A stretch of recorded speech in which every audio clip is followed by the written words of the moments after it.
тази държава. За които не трябва даже и друга да става. Но когато си мълчи, живота просто си минава и място за теб в него не остава.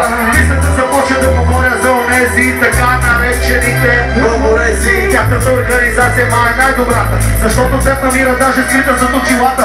Някой ден живота явно се промени. Може би ще стане малко по-добри. Надявам се приятелю на теб да се прости и нов човек в теб да се роди. Иначе всеки смее за коли и за пари и за това колко са прости повече жени. Знам, че от тези думи някой го боли. Дали вели? Боли може би.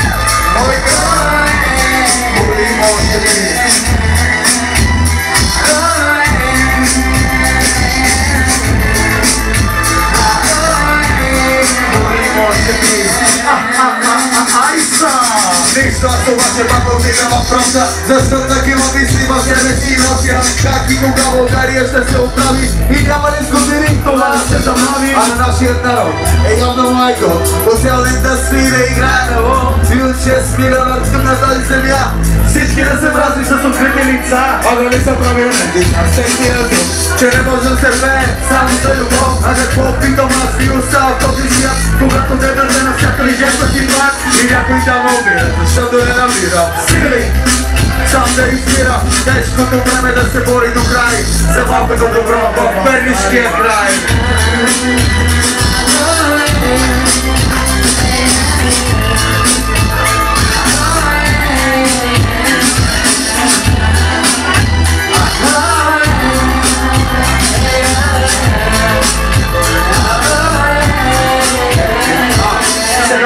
Вече част от моето съзнание, подложено отново на безумно изпитание, без колебание, с постоянно желание да се бори до финала на това състезание. Ето тук става пут на всички на пут, да говоря струва ми се вече доста е опасно. Даже съм наясно, че карам доста бясно. Я петиш отляво, а изкринца ми отясно. А доброто е тук някъде.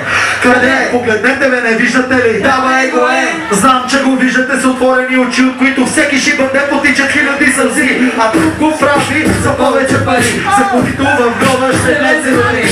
После ден би на дявола ще плати само и само да продължи да прави глупости. Благодарим ви, скъпи приятели!